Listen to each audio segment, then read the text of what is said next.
secretaria, se abre la sesión. El acta de la sesión 127 queda reglamentariamente aprobada. El acta de la sesión 128 se pone a disposición de las diputadas integrantes de la comisión. La señora secretaria dará lectura a la cuenta. Buenas tardes, se han recibido los siguientes documentos. Un oficio del Ministerio de Salud, mediante el cual excusa la inasistencia de la ministra de esta sesión por compromiso previamente agendado. Se asiste el encargado del Programa Nacional de Prevención y Control de VIH-Sida, Islas IETS, don Leonardo Chanqueo Cornejo. Un correo electrónico de Cernamec, mediante el cual excusa la inasistencia a esta sesión de la directora nacional por encontrarse con reposo médico. En su representación concurrirá el jefe de gabinete, don Felipe Mancilla, la jefa del Departamento de Gestión de Programas, doña Leslie Meyer, y la jefa de Mujer y Trabajo, doña Claudia Lillo. Un correo electrónico de la Fundación Margen, mediante el cual excusa la inasistencia a la sesión de la comisión, ya que las dirigentes se encuentran de vacaciones. Un correo electrónico de la Fundación Foro Zócalo, mediante el cual excusa la inasistencia de las dirigentes a la sesión de la comisión. Un oficio reservado del Servicio de Salud Metropolitano Oriente, mediante el cual da respuesta a un oficio de esta comisión en relación con las denuncias interpuestas a propósito de situaciones de acoso y violencia laboral en el Instituto Nacional de Geriatría, e informa el estado de tramitación de estas denuncias y de la respuesta a un pendiente de la Fundación Fuera Acosadores, luego de la reunión sostenida bajo la ley del lobby, en cuanto a determinar eventuales responsabilidades administrativas. Un correo electrónico de Leonardo Brancoli, ex asesor legislativo, mediante el cual solicita a la Comisión poner en tabla para su segundo trámite constitucional el proyecto de ley que tipifica el acoso sexual como delito. Iniciativa respaldada por diputadas y diputados de diversas bancadas que firman una carta que él presenta. Un oficio de la Subsecretaría de Educación, mediante el cual da respuesta a un oficio de esta comisión en relación con los protocolos que deben aplicar los establecimientos educacionales al impartir educación en sexualidad, afectividad y género en uso de las facultades legales correspondientes. Informa que las charlas de educación sexual realizadas en el establecimiento Adolfo Beisafa Obando fueron planificadas por el sostenedor y el Servicio de Salud, sin conocimiento previo de la Autoridad Educacional Regional. A partir de ello, los Ministerios de Educación y de Salud establecieron un trabajo coordinado para asegurar que futuras actividades de salud en establecimientos educacionales cuenten con coordinación previa, adecuación de contenidos al ciclo vital y consentimiento informado de las familias y estudiantes. Asimismo, informan que las orientaciones para la educación en sexualidad, afectividad y género se ajustan al marco legal vigente, resguardando el interés superior de niños, niñas y adolescentes, la autonomía progresiva y la participación de la comunidad educativa. Una comunicación de la bancada de Renovación Nacional, mediante la cual se informa que el diputado Juan Carlos Beltrán reemplazará a la diputada Carla Morales en la sesión del día de hoy. Y una comunicación de la bancada Frente Amplio e Independientes, mediante la cual informa que el diputado Jaime Sáez reemplazará a la diputada Maite Orsini durante esta sesión. Eso es todo, Presidenta. Muchas gracias, secretaria. La diputada Morales tiene algunas dudas. No, le voy a avisar, seguramente es otra comisión. Ya, perfecto. Ya. No tengo dudas. ¿Se ofrece la palabra sobre la cuenta? ¿No? Vamos a pedirle entonces si hay algunos oficios que nos podrían remitir de respuesta al WhatsApp de la comisión. Ya. Muchas gracias. Bien, vamos a pasar entonces a la orden del día. Como primer punto, para analizar la evolución del programa Jefas de Hogar, particularmente si se han incluido ítems de traslado, seguros médicos y acompañamientos en materia de cuidados. Para tales efectos, se encuentra invitada la directora nacional, que ya se excusó, y en su representación asisten la jefa del Departamento de Gestión de Programas, doña Leslie Meyer Guzmán, la jefa de Mujer y Trabajo, doña Claudia Lillo Letelier, y el jefe de gabinete, don Felipe Mancilla Montiel. Asisten también, no sé si están conectadas las dirigentes. ¿Están presentes? Ahí están presentes. No la había visto, perdón. Asisten también la presidenta de AFUSEM, doña Claudia Vega Figueroa, la directora de AFUSEM, doña María Guillermina Paredes Letelier, y la encargada de género de ANEF, doña Sandra López Palma. Vamos a darle la palabra entonces a nuestros invitados para el punto que acabo de mencionar. Vamos a dar unos 15 minutos de exposición y luego vamos a abrir la ronda de palabras, opiniones, consultas.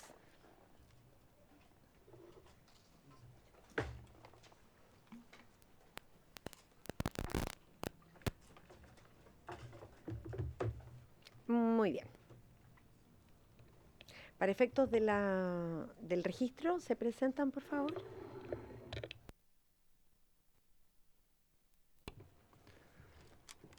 Buenas tardes, honorable comisión, por su intermedio, presidenta Felipe Mancilla Montiel, jefe de gabinete del Servicio Nacional de la Mujer y Equidad de Género. Primero que todo, presentar las excusas de nuestra directora nacional, quien se encuentra hoy día con reposo médico y nos ha encomendado la tarea de hacer la exposición requerida por ustedes. Me acompaña específicamente Leslie Meyer, la jefa del Departamento de Gestión de Programas, y Claudia Lillo, que es la jefa del área de Mujer y Trabajo, quienes harán la exposición al respecto solicitada por esta honorable comisión. Dejo la palabra a mis acompañantes.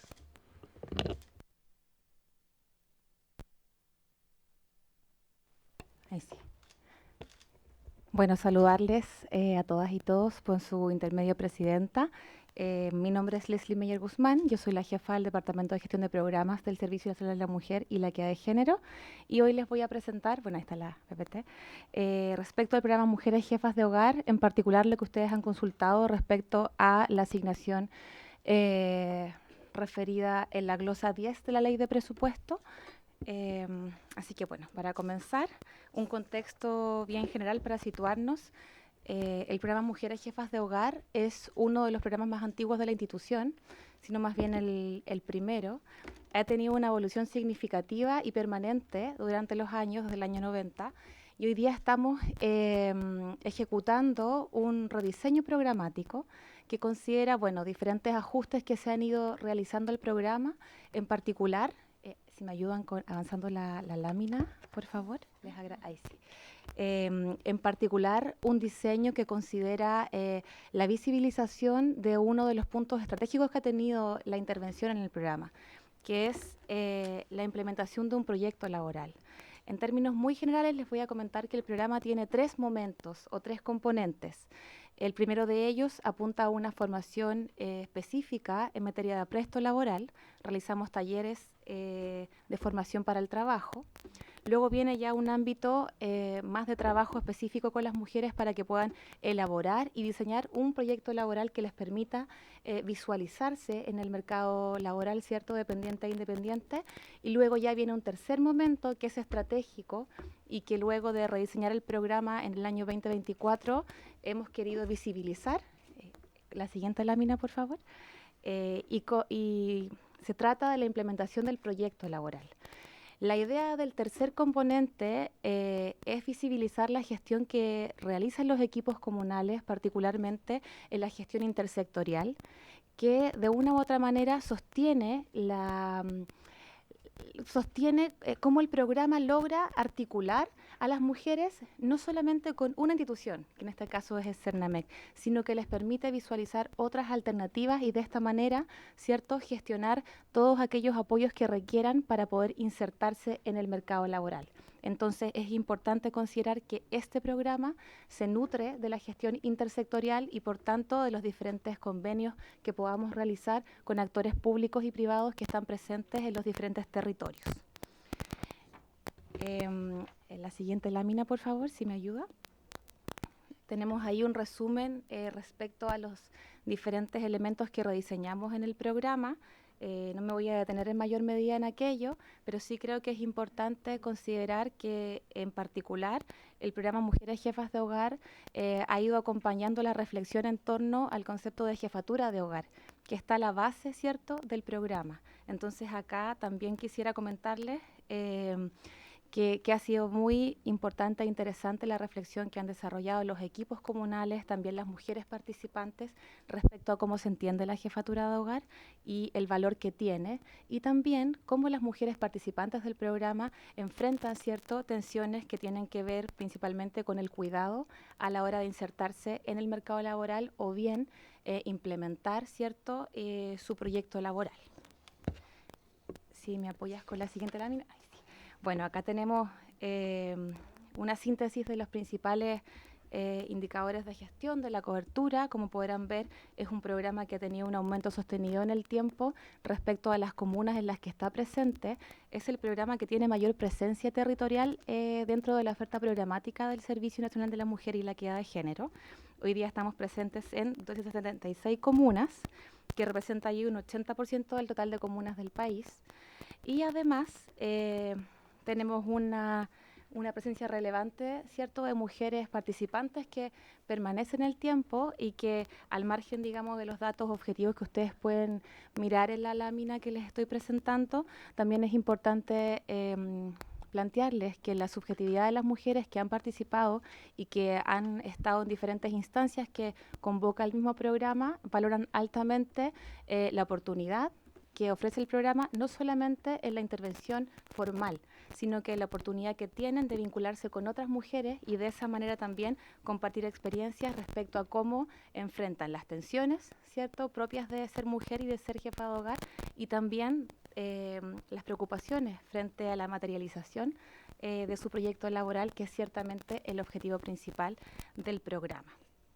También en la siguiente lámina trajimos un resumen respecto al presupuesto del programa, que también nos parece muy importante de mencionar. Si bien hemos tenido un aumento significativo durante el tiempo, o sostenido más bien, a lo largo del tiempo, ya este último año, sabrán, tuvimos una rebaja significativa que de alguna manera se amortiza con el reajuste, pero hay una rebaja de presupuesto de cerca de 107 millones de pesos que hemos tenido que absorber redestinando ciertos recursos que estaban dispuestos para capacitación, que eventualmente, por el tema que ustedes han consultado, podía destinarse, ¿cierto?, a temas de cuidado en particular, así que me parecía importante realizar esa precisión. También mencionarles que este programa es cofinanciado de alguna manera por Cernamec y también por los ejecutores que están presentes a lo largo del país, que son principalmente municipios y delegaciones. El aporte ahí está dividido en un 45, casi un 46 de parte del Cernamec, ¿cierto?, y un 54% por parte de los ejecutores, y esto es altamente relevante porque de alguna manera este programa social ha tenido la capacidad de impactar de alguna forma o comprometer a los ejecutores públicos, ¿cierto?, para tener mayor presencia en los territorios. Nuestra expectativa siempre es que la porción que aporta el servicio vaya disminuyendo para que eso nos permita, ¿cierto?, entrar en otras comunas en donde hoy día no estamos presentes y así los ejecutores puedan ir tomando mayor responsabilidad respecto a la ejecución del programa. Luego, respecto al punto consultado que tiene que ver con la posibilidad, ¿cierto?, que nos entrega la glosa 10, de incluir gastos en el programa y sus componentes de transporte, traslado, cuidado y seguros de accidente para asegurar los riesgos o contingencias de niños y niñas de hasta 6 años que se encuentran en el cuidado de los participantes a causa o con ocasión de la asistencia de estas a las respectivas actividades que sean necesarios para el cumplimiento de los objetivos del programa, que ha sido lo que ustedes nos han consultado. Es importante señalar que no hemos tenido asignación directa para estos fines desde el programa, y eso responde en principio, bueno, a la distribución que hacemos del presupuesto para sostener la oferta, por una parte, y por otro lado también cuando hemos tenido la necesidad de entregar algún tipo de cuidado para que las participantes puedan estar con tranquilidad, ¿cierto?, en el programa. Es bien curioso lo que sucede porque las conversaciones con las mujeres siempre prefieren una oferta o más bien una red familiar para poder participar del programa y no la oferta que uno pueda entregar, ¿cierto?, como con un tercero o resguardando, ¿cierto?, un espacio de cuidado en el mismo lugar donde está el programa, etcétera. Entonces, ahí en la indagación que hemos realizado con los equipos nos enfrentamos a aquello. Ahora bien, siempre los equipos comunales, cuando realizan la inscripción de las mujeres y hacemos el levantamiento de las niñeces que están a su cuidado, nos preocupamos, ¿cierto?, de activar las redes pertinentes en el territorio, de resguardar que estén presentes, no sé, en algún jardín infantil si corresponde, o bien en el programa 4-7, que es parte de nuestra oferta programática y también es cuidado infantil integral luego de la jornada escolar. Además, tenemos diferentes convenios intersectoriales que nos permiten cubrir de alguna manera estos requerimientos, pero en particular, como les mencioné, cuando nos hemos visto enfrentadas a esta necesidad, que también es importante mencionar que no ha sido un requerimiento permanente por parte de las mujeres, ni tampoco de un grupo muy amplio. Estamos hablando acá de una cobertura de 50.000 mujeres, entre las mujeres que están concluyendo su periodo de participación en el programa, que dura 18 meses, y aquellas que están ingresando, ¿cierto? No hemos tenido en mayor medida ese requerimiento. Entonces podríamos hablar más bien de un requerimiento que está corresponde específicamente a una comuna o a una o dos mujeres en un territorio, pero no algo, digamos, masivo que tengamos que atender directamente como programa. Ahora bien, si eso fuera de esa manera, por supuesto que lo atenderíamos como corresponde, pero ahí también nos encontramos con una dificultad particular, que es justamente, como les comento, respecto al presupuesto. Nosotros hoy día estamos sosteniendo la oferta sin mayor apertura de programas en nuevas comunas, justamente porque nuestro presupuesto está acotado para ese número y para mantener, ¿cierto?, lo que hoy día tenemos. Lo hemos abordado de esa manera. Igual es importante comentarles que del total de participantes del año 2025, miramos el número de niñeces hasta 6 años y tenemos que el número de participación ahí es de 10.000 niñeces específicamente. ¿Ya? Igual es un número bastante alto, pero como les digo, en cuanto al sondeo que hemos realizado con los equipos comunales, esto no se ha manifestado como una problemática particular que tengamos que abordar, sino que más bien se ha podido resolver a nivel específico y comunal, ¿ya? Que es la presencia que tiene este programa en particular. Si me ayudas con la siguiente lámina, no sé dónde tengo que... aquí también les trajimos un cuadro resumen para mostrarles cuáles son las instituciones con las que nos vinculamos principalmente para activar todos los requerimientos que puedan tener las mujeres, tanto en materia de cuidado, que ahí la oferta que tenemos en 4 a 7, como les mencioné el programa, también Jungia, Integra, son fundamentales, y también el resto de los actores con los que trabajamos a nivel intersectorial nos permiten materializar el tercer componente del programa, que apunta justamente a que ellas puedan ejecutar su proyecto laboral y de alguna manera materializar, ¿cierto?, el ejercicio de su autonomía económica, que en particular en este caso no solo lo vemos como insertarse laboralmente, sino que también tener todo un proceso de apresto que les permita visualizarse en el espacio laboral y permanecer y desarrollarse una vez ya estando dentro. Y por último, para terminar, también trajimos una iniciativa importante que queríamos compartir con ustedes, es respecto a becas STEM, que fue una alianza público-privada en particular que realizamos con INACAP, y queríamos compartirla con ustedes porque ahí hemos tenido 100 becas anuales de carreras STEM, y nos parece que este tipo de alianzas permiten que las mujeres tengan un acercamiento a otras instancias, ¿cierto? Y también eso alienta a que quienes están en el programa quieran aspirar, ¿cierto?, a poder ingresar a estudiar las diferentes carreras que ahí ustedes están viendo en la lámina. Y para cerrar, bueno, mencionarles que el programa Mujeres Jefas de Hogar ha sido un programa fundamental para el mecanismo de género en particular, porque ha ido en apoyo en principio a las mujeres que trabajaban como temporeras, ¿cierto? Y hoy día aquello se ha extendido en zonas urbanas y rurales en gran medida. De hecho, de los principales requerimientos que tenemos durante el año por parte de los alcaldes y alcaldesas es la instalación de este programa, porque justamente permite que las mujeres se agencien y puedan tener mayores herramientas para acercarse al espacio de trabajo. Es cuanto puedo compartir con ustedes y quedamos, ¿cierto?, disponibles a lo que requieran.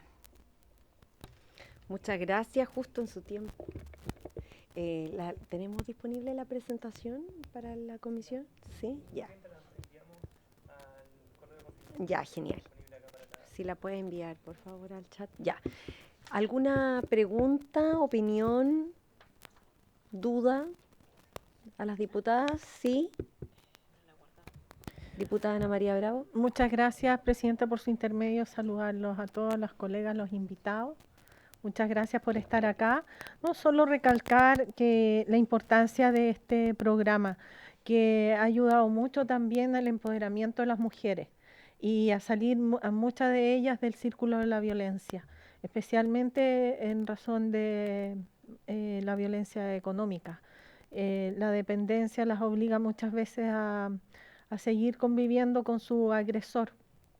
Y comentarles que también, o sea, acá el tema de las redes con otras mujeres les ha permitido a muchas trabajar en la vida independiente y a través de estas redes también colaborar en conjunto y salir adelante. Y qué lamentable que hubo una rebaja en el presupuesto, porque Eso es igual preocupante porque no todos los municipios han accedido o llevan a cabo este tipo de programas. Aquí estamos conscientes que los ejecutores son los que ponen la mayor parte del presupuesto, pero de todas maneras, o sea, a los ejecutores no les alcanza para cubrir un 70, 80, 90 o 100%, sino que se necesita este cofinanciamiento y esta alianza con Cernamec, así que solo felicitar la existencia de este programa, que se siga fortaleciendo y claro, tú dices que puede haber ahora un foco más determinado hacia algunas mujeres, etcétera, pero también, o sea, acá hay que recalcar y ese es el desafío para el próximo gobierno, para la nueva ministra de la Mujer, que ojalá uno de los temas más relevantes sea precisamente dejar el conservadurismo, porque las mujeres se tienen que empoderar y tienen que tener su independencia económica. Muchas gracias. Muchas gracias, diputada Bravo. ¿Alguien más quiere hacer algún comentario? ¿No? Bien, yo sí quiero hacerles un comentario y, por supuesto, más o menos en la línea de lo que planteaba la diputada recientemente. Creo que este programa es fundamental y me parece que así como se ha ido fortaleciendo a lo largo del tiempo, podemos decir que esto ya es una política de Estado. O sea, no depende de un gobierno de turno, más allá de los matices o las miradas que podamos tener de la institucionalidad. Yo sé que el nuevo gobierno tiene una mirada bastante crítica de lo que es la institucionalidad para las mujeres. Y yo creo que para todas nosotras es un misterio de cómo finalmente se va a asumir, ¿no? Programas de estas características que me parece que a todas luces son indispensables justamente para lograr desde la institucionalidad del Estado protección a las mujeres, esta autonomía económica que recién se estaba mencionando, el que tengan posibilidad de tener proyectos de vida de acuerdo a los contextos también y las realidades que les toca vivir, y que además tienen que luchar también con un nivel de desigualdad a nivel de nuestro país que se expresa también en las distintas regiones. Entonces, diciendo aquello, me parece que va a ser labor del próximo Congreso, de quienes integren también esta comisión, el estar vigilantes y, por cierto, intentar apoyar el que este proyecto o que este programa se amplíe. Me parece que eso es como lo primero. Y lo segundo es hacerles la pregunta sobre los criterios de pertinencia que utilizan también para la oferta e implementación del programa a nivel de las distintas regiones, ¿ya? Y también reconociendo que existen zonas urbanas y zonas rurales que tienen diferencia y muchas veces las mujeres no tienen acceso a la institucionalidad de manera fluida, expedita, por lo tanto el llegar a todas partes con un criterio de equidad me parece que debe estar dentro de los componentes, pero a ver si pueden ustedes precisar ahí. Y lo otro, entendiendo que acá hay siempre los recursos faltan y que la reducción presupuestaria es un desafío a enmendar también para los futuros presupuestos de la nación, saber por qué la amplitud de las comunas, pese a que ha pasado mucho tiempo ya de la implementación del programa, con la antigüedad que tiene, ¿por qué no se ha llegado se ha llegado al 80%? Uno podría decir, es alto, es verdad, ha habido un aumento progresivo en la incorporación de las comunas, pero no me cabe duda que las que no están, en una buena parte se requiere un programa de estas características. Entonces, a ver si nos pueden clarificar cuáles son las piedras de tope, que podría ser presupuestaria, lo presumo, pero no sé si solo presupuestaria, hay un criterio también de priorización de algún tipo, ¿no? Para que se incorporen unas versus otras que han ido quedando relegadas. A ver si nos pueden comentar un poquito. No sé si alguien más quiere opinar o preguntar. Ya. ¿Sí? Por supuesto, diputada Marta González. Sí, no, muchas gracias, presidenta. Más que nada desde la generalidad, siempre la valoración de la Comisión de Mujeres y Equidad de Género ha tenido esta apertura a tomar estos temas que en otros momentos quedaban diluidos en otras comisiones y quedaban estancados. Entonces, la Comisión de Mujeres y Equidad de Género ha sido muy dinamizante en proyectos específicos para las mujeres y este es el valor de la comisión, porque además en su transversalidad de colores políticos ha podido tratar temas sin mayores desacuerdos. Y también yo creo que va a ser y va a radicar la importancia en que esto tenga continuidad todas las políticas que tienen relación con las mujeres, pero también además, porque sabemos y lo hemos dicho acá en la comisión, que hay un sector político que todo lo toma como ideología de género y eso como que es un espectro bien amplio y que a veces se diluye, a veces se malentiende, a veces se tergiversa, etcétera. Entonces este ha sido un espacio para poder clarificar eso y en el fondo poner la pelota al piso finalmente de que es en lo concreto todas estas políticas que van en beneficio de las mujeres. Así es que yo siento que esta es una comisión muy ancla de estos temas y que además, como digo, en general hay muy poco desacuerdo. Así que valorar el trabajo que se ha hecho y también el espacio que va a quedar también para las próximas parlamentarias que vengan y este ya el segundo periodo que tiene la comisión. El segundo periodo parlamentario, entonces es una comisión relativamente nueva, pero que sí ha generado un trabajo bien importante. También, bueno, la diputada Mix también ha hecho harto trabajo documental, ¿cierto? De los parlamentos con perspectiva de género. No todos los parlamentos tienen esto, no todos los parlamentos tienen comisión de mujeres también, así que este es un valor en sí mismo del Congreso de nuestro país. Así que relevar un poco eso y agradecer también la presentación, porque también queda documentado también esto para posibles nuevos trabajos. Gracias, presidenta. Muchas gracias, diputada. Le cedo la palabra. Ahí sí. Por su intermedio, presidenta, entonces voy a responder las dos preguntas que nos ha señalado. Primero, respecto a los criterios de pertinencia para la implementación de la oferta, en particular, nosotros consideramos que primero, antes que cualquier requerimiento, es importante que podamos mapear dónde el servicio ha estado ausente o bien no hay presencia de la institución. ¿Por qué? Porque este es un criterio, digamos, principal a mirar, porque hemos tenido experiencias en que el programa Mujeres Jefas de Hogar es la puerta de entrada para poder visibilizar el resto de las necesidades que tienen las mujeres, no solamente en materia de cuidado vinculado a autonomía económica, también en participación política y social, derechos sexuales y reproductivos también, y también en materia de violencias de género. Entonces, marcar presencia como institución con un programa como este es fundamental para poder mirar qué es lo que ocurre en el territorio y de esa manera también poder apoyar a las mujeres en lo que ellas requieran para sus diferentes autonomías, ¿cierto? Entonces, ese es uno de los principales criterios, ¿ya? Eso en principio. Luego también es importante revisar cuál es la disposición que tienen los diferentes ejecutores posibles en los territorios. Nosotros hemos intencionado trabajar principalmente con instituciones que sean públicas, pero claro, en algunos espacios no nos ha ido muy bien con la ejecución.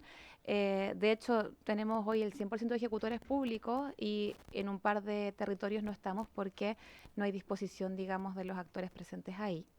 Y luego también consideramos importante revisar cifras relativas a jefatura de hogar, ¿cierto? Principalmente, y también violencia de género. Cruzamos esos factores para poder instalar la oferta. Y respecto a por qué no hemos podido llegar al 100% de las comunas, sin duda es una de nuestras principales aspiraciones. Ojalá pudiéramos estar en el 100% de las comunas. De hecho, en un par de años en que hemos tenido, no holgura presupuestaria, pero en que hemos logrado gestionar con mayor eficiencia, ¿cierto?, los recursos y hemos conseguido que los ejecutores entreguen un poco más de aporte, eso nos ha permitido liberar recursos y poder abrir el programa en otras comunas. Entonces, de alguna manera, el crecimiento de la presencia territorial del programa responde a la gestión eficiente de los recursos con los que contamos. Ahí ustedes van a mirar en la presentación, en una de las láminas que tenemos la variación del presupuesto. Solamente en un año en particular, que para no mentirles les voy a buscar aquí, del 2021 al 2022, tuvimos un incremento muy significativo que fue de casi 1.000 millones de pesos, pero luego de eso se ha mantenido el presupuesto que tiene el programa. Entonces, de alguna manera, uno de los factores principales para poder crecer es justamente contar con la disponibilidad presupuestaria que nos permita ampliar la presencia del servicio con este programa a las diferentes comunas donde hoy día no hemos llegado, pero también que eso suceda con la calidad, ¿cierto?, que corresponde con este programa, no con un nivel mínimo al que ya hemos venido realizando o llevando con las profesionales y también con todo lo que tenemos que gestionar para que esto suceda, que tiene que ver principalmente también con capacitaciones, con poder entregar o gestionar instancias de reflexión también, no solamente con los equipos que implementan el programa, sino que también con las mujeres que han sido parte de nuestra oferta programática. Ahí tenemos también un gran valor y un gran capital social acumulado, porque las mujeres que han participado por este programa nos señalan permanentemente que ha sido transformador para sus vidas, que les ha permitido replantearse, ¿cierto? Y como usted bien decía, Presidenta, también generar un proyecto vital en torno a la oportunidad que le ha brindado el programa. Y también quisiera agregar, que esto no es una pregunta, pero me parece relevante, que este programa es referente a nivel no solamente nacional, sino que también mundial para la creación de políticas sociales y políticas públicas en otros países. Sin ir más lejos, en el año 2025 tuvimos un trabajo súper importante con nuestras compañeras y compañeros de Perú, porque tenían la tarea justamente de instalar un programa referido a la jefatura de hogar, y en el mapeo que hicieron vieron nuestro país y les pareció muy bien el trabajo que hemos estado realizando. Así que creo que ese es un buen antecedente a tener en cuenta. Y también ONU Mujeres hace unos años también generó un programa que está ejecutado a nivel mundial y que toma como base el diseño que tiene hoy día el programa Mujeres Jefas de Hogar. Así que creo que es importante también que se pueda considerar aquello, cómo este programa ha podido ir evolucionando a lo largo del tiempo, modificando su diseño y ciertamente siempre generando sus modificaciones técnicas en función de los requerimientos que han tenido las mujeres, de manera muy situada y siempre muy en contacto con la ciudadanía, sin duda. Eso, Presidenta.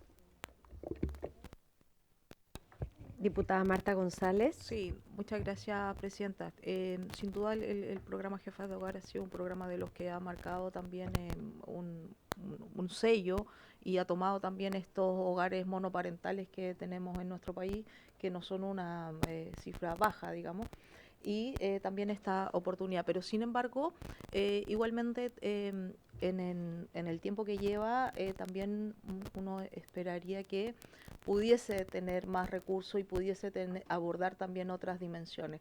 En alguna discusión de presupuesto lo planteamos por el símil, por ejemplo, cuando se hacen los cursos CENSE, por ejemplo, ¿cierto? En donde hay dinero para el traslado, o otra dimensión es el tema de los cuidados, ¿cierto? Que nuestro país está teniendo toda una revolución de los cuidados, de las cuidadoras, etcétera, de la corresponsabilidad, que tiene varias dimensiones y en esas bajadas, digamos, y claro, uno dice, bueno, el programa Jefas de Hogar, cuando los hogares son monoparentales y hay poca red de apoyo, decir, bueno, si la mujer va al programa, también poder tener una red de cuidados para que también las mujeres efectivamente puedan estar en el programa con el apoyo de la red que a veces algunas tienen. Entonces, en ese sentido, preguntar si se han visto temas como este o si el programa ha tenido también esas modificaciones o se esperaría que se pudiese incluir.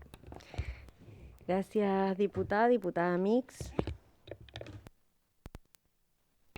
Gracias, Presidenta. Perdón por llegar tarde, no es habitual, venía al Senado, pero este es un tema que me interesa mucho. No sé, ustedes saben, levanté la comisión investigadora en el año 2018 a propósito del aumento de los casos de VIH en Chile,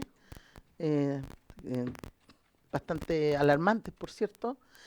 Y de ahí en adelante, dentro de las propuestas que nosotros levantamos en la comisión investigadora, como sugerencias, como propuesta, una de ellas, que para nosotros era fundamental, y escuchamos a más de 50 organizaciones, expertos, médicos, etcétera, respecto de la opinión que se debía al tema. Y una de las recomendaciones que nosotros concluimos que era fundamental era el trabajo con la sociedad civil. En el momento que CONACYDA desaparece, los aumentos de casos en Chile fueron explosivos, principalmente porque se perdió el foco de la detención temprana de VIH. Y esto lo digo porque en general las campañas, además, a propósito, las campañas que se han levantado tampoco han contado con la participación de la sociedad civil y eso ha sido fundamental y ha sido una queja fundamental de la sociedad civil porque efectivamente el relato, lo que se pretende transmitir en la campaña no llega, no impacta lo que uno quisiera que impactara y no solo también la poca periodicidad de estas, se acuerdan en el verano y de ahí no se acuerdan más. Y de hecho, en la búsqueda de los casos por pesquisar, también muy desorientado. Entonces, yo quiero hacer algunas preguntas respecto al cumplimiento del 90-90-90, que es el compromiso del Estado de Chile, ¿no? ¿Cómo va ese cumplimiento al 2030 con esas metas sanitarias? Porque, ¿perdón? Sí, diputada, lo que pasa es que estamos en el primer punto. Sí, pero de VIH. No, ese es el segundo punto. Ah, ¿en serio? Estamos en el programa Estaba Mujeres Jefas de Hogar. Yo estaba embalada con Sí, eso. Bueno, no, sí se entiende. Pero es es el que cuando segundo dieron la punto. vuelta, que dieron vuelta los temas. No, Ya, me perdí. no, pero guarde la pregunta porque sí, es que hemos Sí, estado con mucho movimiento, entonces se entiende de pronto que perfecto. podamos Pensé que tener eso. alguna confusión. Porque además el aumento Sí. de las mujeres también, que Sí, era lo claro, sí, preocupante, no, ya. sí, ya. Perfecto. Me guardo la Entonces, pregunta vamos para- a darle la palabra, aunque algo de eso, de lo que dice la diputada Marta González, había sí. Pero no importa, como para cerrar, a ver si puede algunos énfasis para cerrar. Pero de todos modos, muchas gracias por haber venido y por supuesto que esperamos que puedan seguir asistiendo en el futuro cuando sean requeridos por la comisión. Para que puedan cerrar. Bueno, por su intermedio, Presidenta, respecto a lo referido al tema de cuidado, justamente ahora que ya hemos podido regularizar el diseño programático de la oferta y del programa, es parte de nuestros desafíos en el corto plazo poder visualizar, cuantificar también, ¿cierto?, cómo podemos atender a los requerimientos de cuidado formalmente, cómo podemos también trabajar con las mujeres directamente para que puedan aceptar la oferta que nosotros podamos entregar en materia de cuidado en el marco de este programa, porque como les mencionaba al inicio, siempre prefieren redes familiares o más cercanas antes que lo que uno les pueda ofrecer. Entonces creo que ahí también tenemos un desafío importante desde el servicio público para poder conectar en mayor medida con aquello y ciertamente también mirar los 10.000 niñeces que son menores de 6 años y que están a cargo de las participantes del programa para revisar justamente cómo podemos apoyar en mayor medida a las mujeres que están dentro, ¿cierto?, de ese ámbito y que son parte del programa. Así que creo que de los desafíos principales que tenemos de aquí al año que está en curso 2026 y también para pensar en el 2027, en el presupuesto, en la formulación del presupuesto, creo que es fundamental poder fortalecer este programa, en particular también aquellos programas que son parte de la unidad de área mujer y trabajo del servicio y que apuntan a fortalecer el ejercicio de la autonomía económica de las mujeres, porque sabemos que también es una estrategia para poder prevenir y enfrentar la violencia de género, que no podemos perder de vista. Porque sin duda tener un acercamiento con un servicio público, con un programa social y sobre todo tener mayor acercamiento a cómo puedo ejercer mi autonomía económica, me puede poner en una posición de resguardo mucho más poderosa, ¿cierto? Mucho más fuerte a la hora de enfrentarme a un contexto de violencia en particular. Así que creo que eso podría mencionar, Presidenta. Y agradecer también que nos hayan convocado y por supuesto quedamos disponibles para todo lo que puedan requerir. Muchas gracias a ambos. Mándele nuestros cariños a la directora, por favor. Sabemos que ella es muy luchadora también, así es que mándele todo el cariño y los saludos de la comisión.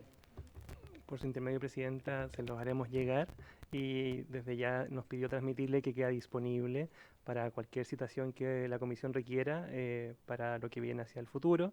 Ella se reintegra a sus funciones ya en el mes de febrero, después de su reposo médico y feriado legal, así que desde ahí, por supuesto, feliz de estar acá ella, nuestra directora nacional Priscila Carrasco, para estar en este espacio de trabajo que tan acogedor ha sido para todos nosotros.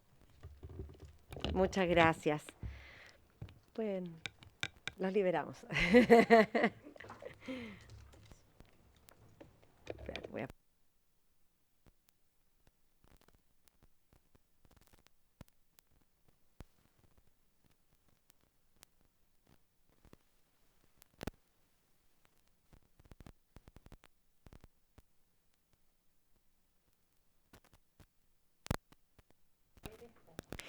Ya. Vamos a pasar entonces al segundo punto de la tabla. Si me equivoco, me paran al tiro. Para abordar las siguientes materias.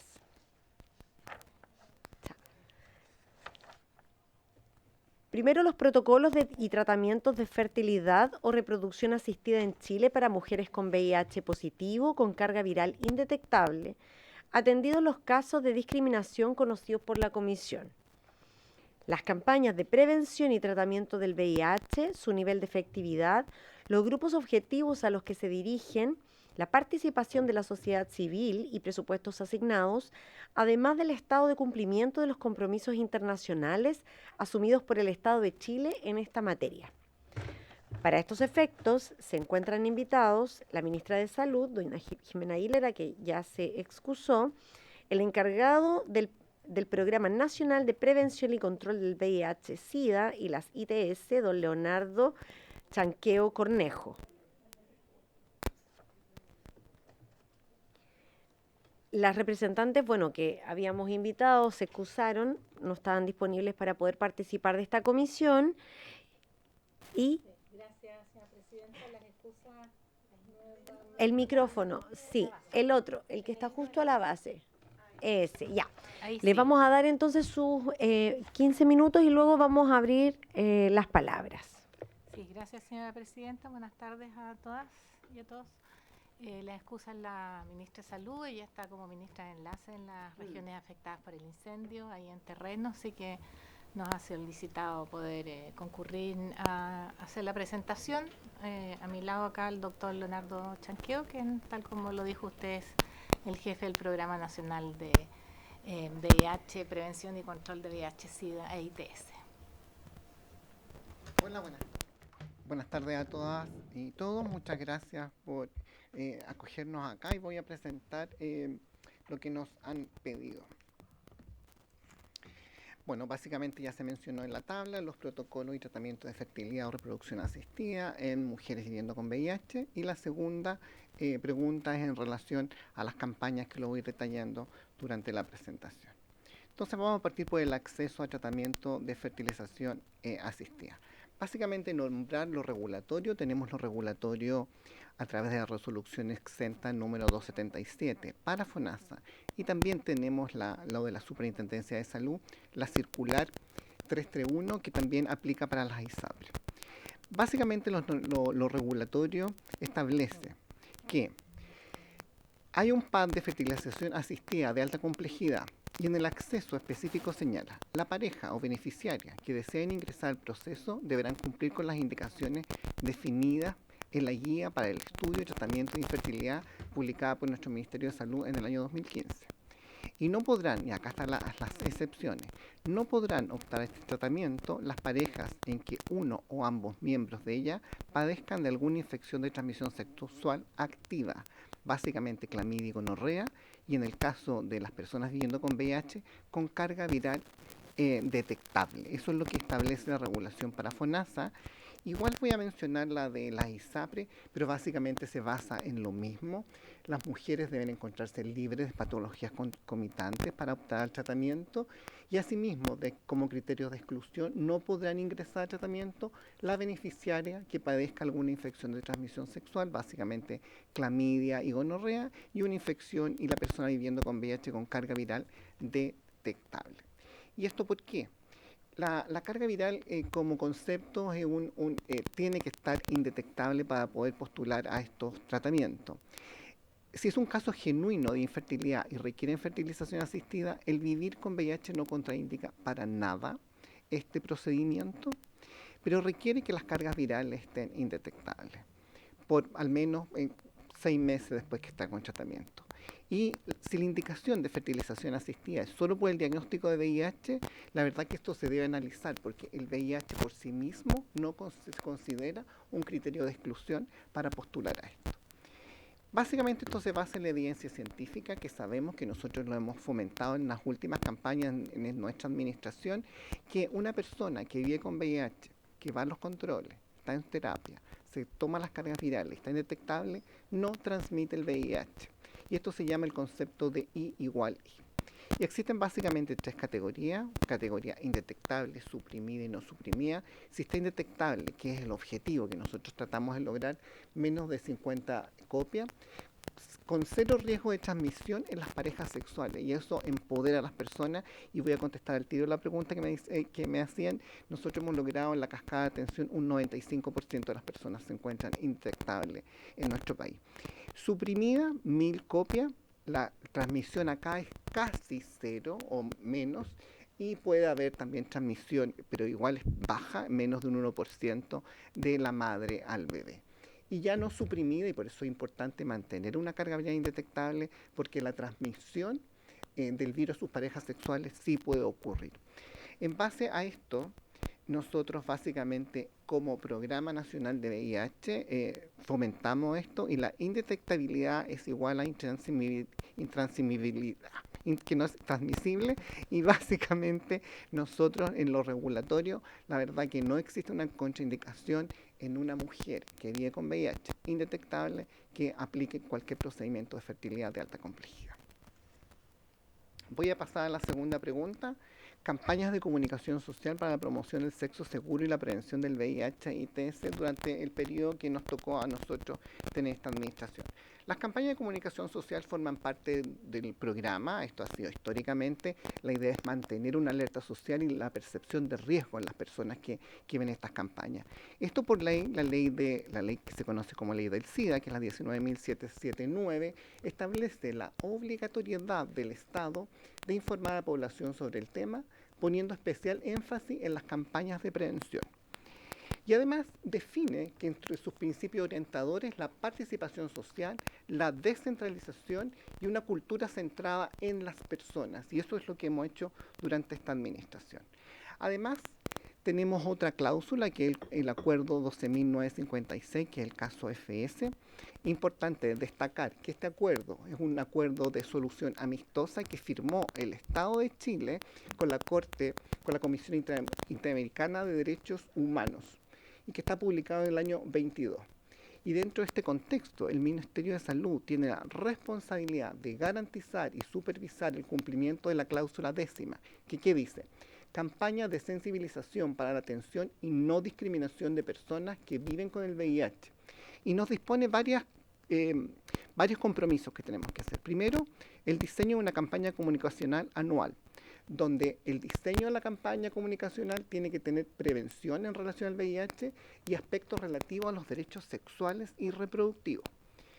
El segundo punto es difusión de una campaña comunicacional anual, donde se difundan aspectos relativos a derechos sexuales y reproductivos vinculados también específicamente en personas que viven con VIH, de acuerdo con el plan de medios que contemple la emisión en medios nacionales y regionales. Por otra parte, también una continuidad, o sea, una permanente difusión de esta campaña de VIH y las infecciones de transmisión sexual, y además haya distribución de preservativos y concientización sobre el estigma. La idea es mantener, elaborar, emitir y evaluar la campaña comunicacional anual que se realiza por el departamento, incluyendo distribución, publicidad e incentivo o promoción de los condones internos y los condones externos, y el tratamiento, estigma y discriminación. Y el cuarto punto, y uno súper importante que ha sido en nuestra administración, la participación activa de las organizaciones sociales, con el objeto de fomentar la participación de las organizaciones sociales, incluyendo Vivo Positivo, en igualdad de condiciones con el resto de las organizaciones. Esto es lo que dice el acuerdo FS.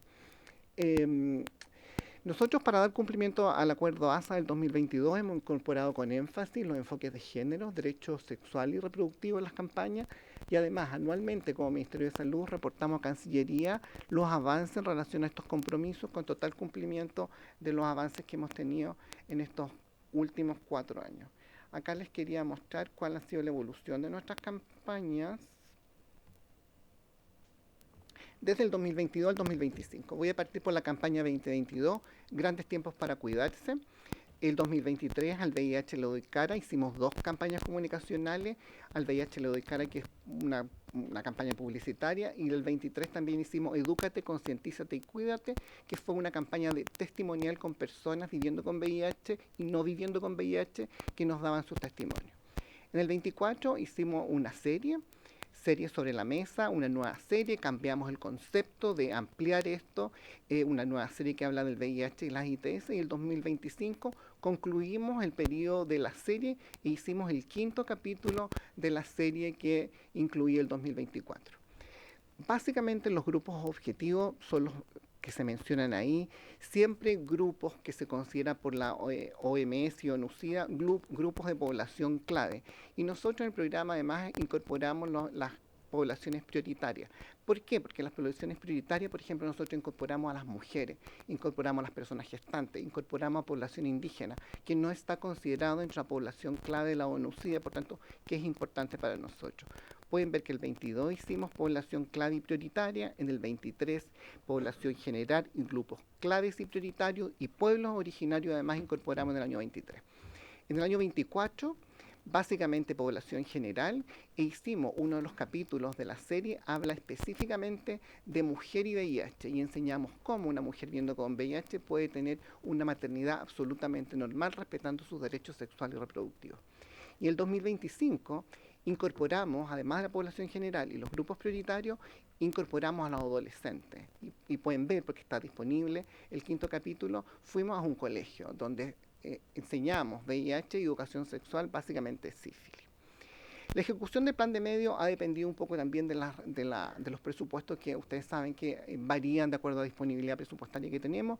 En general, el plan de medios se considera en general son 4 semanas. Sin embargo, ya desde el 2022 tenemos campañas no orgánicas, que son las campañas que hacemos por redes sociales, que son en forma permanente, donde damos a conocer mensajes educativos como profilaxis preexposición, indetectabilidad, intransmisibilidad, no puedo decir, indetectable, intransmisible. ¿Cuál ha sido la efectividad de los planes de medios? La verdad que la cobertura ustedes las pueden haber visto acá. Estas básicamente nosotros se las pedimos a las agencias que emiten de acuerdo al sistema que ellos tienen de medición. Tenemos desde el 2022 un alcance de más de 8 millones de personas, en el 2023 7 millones de personas, el 23 también en la segunda campaña casi 10 millones, y llegamos al 2024 con un alcance poblacional de 15 millones de personas, y ahora el 24 14 millones. Importante lo que en relación a la pregunta que nos hacían, la participación social. Durante el 2022 se hicieron reuniones telemáticas, básicamente veníamos saliendo de la pandemia, era muy difícil todavía ya reunirse. En el año 2023, de donde estoy liderando el programa, hicimos 2 jornadas presenciales con sociedad civil de Santiago, y llevamos a la sociedad civil de las macroregiones también a Santiago en 2 jornadas presenciales, y hicimos una tercera jornada con REMPO, que es la red de pueblos originarios que trabaja en prevención del VIH. Por tanto, hicimos 3 reuniones presenciales donde tomamos los ajustes. En el año 2023 participaron 6 representantes de la sociedad civil y un representante de pueblo originario para la grabación, el 23 también participaron 6 representantes de sociedad civil y un representante de pueblo originario en la campaña que tuvimos básicamente que fue testimonial. El 2024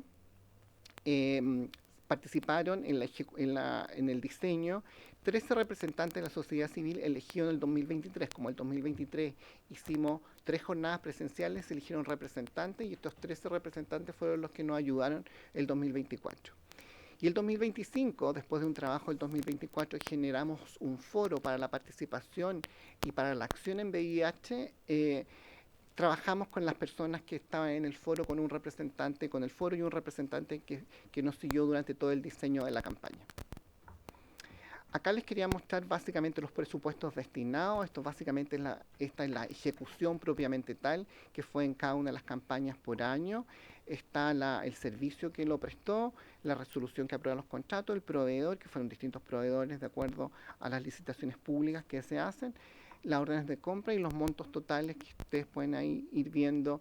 En 2022 partimos con 800 millones, 2023 400.000, y bueno, finalmente terminamos el 2025, como ustedes saben, restricciones presupuestarias, y alcanzamos con menor cantidad. Bueno, esa es la presentación y disponibles para las preguntas que nos quieran hacer. Muchas gracias. Muchas gracias a ustedes. Este es un tema que podríamos decirlo de continuidad, porque lo vimos en una sesión anterior. a partir de la exposición de las distintas organizaciones de la sociedad civil que han trabajado estos temas. Y voy a abrir inmediatamente la ronda de preguntas. Yo creo que la diputada Mix quiere, quiere hablar al respecto. Yo también tengo algunas dudas, pero le voy a ceder primero a ella la palabra. Gracias, Presidenta. Venía tan entusiasmada a hablar del tema. Ya, no voy a repetir lo que dije antes. Pero la verdad que más allá de las líneas programáticas que ustedes han llevado desde el departamento, ya. Habían cosas, como les decía adelante, que se habían sugerido a través de la comisión investigadora, que además ha sido la única comisión investigadora que se ha levantado en nuestro país respecto del aumento preocupante de casos en ese momento. Y una de las preguntas y preocupaciones que yo tengo a propósito, que no solo aprendí mucho, sino que además me involucré mucho con esa comisión, es que la participación de la sociedad civil, que entiendo que lo han incorporado de mejor manera, pero eso no está asegurado en el futuro, y me preocupa que no haya una instancia formal de participación de la sociedad civil que pueda ser cambiada así de rápido por miradas distintas respecto a lo que hay que hacer después, ¿no? Ustedes lo saben muy bien. Y eso, para nosotros al menos, la comisión investigadora fue fundamental. En el momento que Conacía muere, el aumento fue exponencial, no habían vías para canalizar el aumento ni tampoco para poder localizar los posibles casos, y evidentemente se requería la conexión con la sociedad civil. Yo entiendo que estaban muy peleados entre sí, tenían muchas diferencias, pero a la hora de ponerlos delante de esta meta, creo que eran capaces, por lo menos lo plantearon así en su oportunidad, más de 50 organizaciones, de ponerse de acuerdo. Yo no digo que crear una institucionalidad para entregarle recursos, que fue uno de los temas que les generó las distancias entre ellos, sino que de qué manera las decisiones que toma el programa o el departamento para ir en busca de los posibles casos, en esa decisión ellos sean partícipes, porque ustedes saben muy bien que no es llegar a ir a la playa a entregar condones, ¿verdad? Que es un problema que ha habido en esta mirada de la búsqueda de las posibles personas que viven con VIH, sino que efectivamente todos sabemos que los hombres que tienen sexo con hombres hoy día son la mayor cantidad de casos, ¿verdad?, detectados. Y que ha estado en aumento en las mujeres, pero también que ha bajado la edad. Entonces hay un montón de condiciones que deberían de servir para ubicar con más rapidez a las personas que hoy día viven con VIH. Mi preocupación, ¿cuál es? Una, la participación de la sociedad civil. Dos, las campañas, que las siento que igual siguen siendo muy distantes unas de otras, más allá de los decretos exentos de los gastos y que ustedes nos demuestran que lo han hecho, es que efectivamente tienen que ser continuas, permanentes en el tiempo, y que tengan un relato y que pueda efectivamente hacer reaccionar a quien tenga duda al menos de si es o no una persona que está viviendo con VIH. Y porque nosotros, al menos para el año 2018, más o menos que fue que hicimos esa comisión, se estimaba que había más de 50.000 personas que vivían con el virus y no lo sabían, ¿cierto? Y que a pesar de que las cifras nos decían que habían 10.000 personas en Chile en esa época que vivían con el virus, que era una cifra llamativa, preocupante, es mejor que tengamos 60.000 personas que viven con el VIH identificadas y que las podamos tratar, ¿no? Entonces, el primer desafío es saber dónde están. Y ahí entonces están los cumplimientos del Estado en temas internacionales. Entonces yo quiero saber cómo van esos cumplimientos, porque estamos llegando al 2030. ¿Cómo van los cumplimientos con esas metas? Que entiendo, la más compleja es la primera meta, que es saber dónde están, quiénes son, cómo los ponemos en tratamiento, cómo finalmente terminan poniendo, digamos, el virus de forma intransmisible, indetectable. Yo sé que la transmisión vertical en Chile hace mucho rato está relativamente controlada, porque en general a las mujeres embarazadas las controla, entonces no hay la dificultad de tener que salir a buscarlas, ¿no? Hay un control periódico, entonces es más fácil identificar la existencia del virus. Pero, ¿qué pasa hoy día con la juventud? Particularmente la edad que ha ido bajando, el resto de las enfermedades de de transmisión sexual, la ITS, ITS, y cómo estamos entonces llegando a esa población que hoy día todavía no sabe que vive con el virus y que paralelamente nos pone en el cumplimiento o no cumplimiento de una meta en 5 años más. Eso. Gracias. Muchas gracias, diputada. Diputada, ¿alguien más? Diputada Bravo, ¿no? ¿Sí?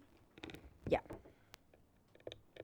Muchas gracias, Presidenta, por su intermedio. Muchas gracias por venir. Hemos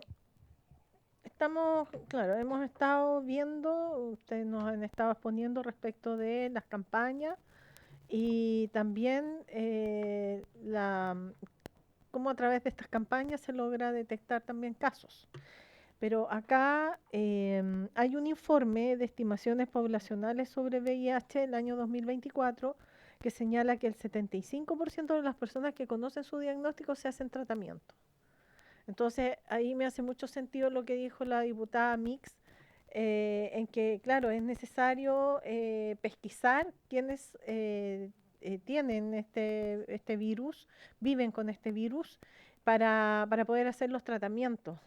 Entonces, mi pregunta es, ¿cómo abordan ese otro 25% que no se ha hecho el tratamiento a pesar de que saben que tienen VIH? Eso, gracias. Gracias, diputada. Yo voy a agregarle una última cosa, porque tienen harto para contarnos después de las preguntas. Sí, yo creo que hay un tema que motiva esta sesión y que tiene que ver con que acá conocimos algunos casos en que se les negó el tratamiento a algunas mujeres. Yo no sé si ustedes están enterados de esos casos, si saben además cuál ha sido la evolución de estos reclamos.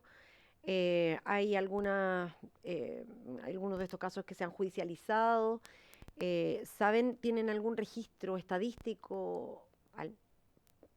Lo pregunto desde la ignorancia, ¿no? De cómo se demanda finalmente este cumplimiento. Y por otro lado, que yo creo que desde las organizaciones de la sociedad civil, por lo que he logrado escuchar, hay una crítica que tiene que ver con la efectividad de estas campañas. O sea, que nadie niega que las campañas son necesarias. Yo creo que hay como hay una discordancia en el modo y hacia quién pueda estar dirigida. Es una de las impresiones que me queda. Más allá de que siempre, igual que en el punto anterior, el presupuesto siempre es insuficiente, por lo tanto es evidente que hay que priorizar. Y muchas veces las organizaciones tienen la impresión de que son ellas las que tienen que estar supliendo lo que el Estado no hace en términos de información. Y creo que ahí hay algo que resolver. Hay un punto que resolver. Porque yo creo que el objetivo es el mismo. El tema es cómo finalmente desde quienes son parte de las organizaciones de la sociedad civil y el mismo Estado que implementa estas políticas tan importantes, hay una mirada más o menos común, más o menos concordante. Evidentemente que los roles son distintos, las organizaciones no pueden suplir lo que no hace el Estado, pero claramente hay una necesidad que hoy día no se está cumpliendo, al parecer, ¿no? O no se está cubriendo, ¿no? Del modo que muchas veces se espera. Entonces, trato de interpretar en realidad algo que me parece que está ahí como parte del debate. Le doy la palabra. Nosotros como programa nos hemos comprometido a las metas, tenemos los compromisos internacionales y nacionales. Nosotros tributamos lo que es los temas ONU-SIDA con el 95, 95, 95, que significa que el 95% de las personas estén diagnosticadas, sepan su diagnóstico, que el 95% de estas personas que están diagnosticadas estén en tratamiento y que el 95% de las personas que están en tratamiento logre la indetectabilidad. Y yo creo que ese es el objetivo que nosotros estamos empeñados en hacerlo. Para eso yo creo que un poco vamos a ir describiendo de acuerdo a cómo, y esa es la cascada de atención. Actualmente nosotros, como efectivamente teníamos un problema muy severo en el 2018 y antes en el diagnóstico. Actualmente nosotros alcanzamos el 95 en diagnóstico.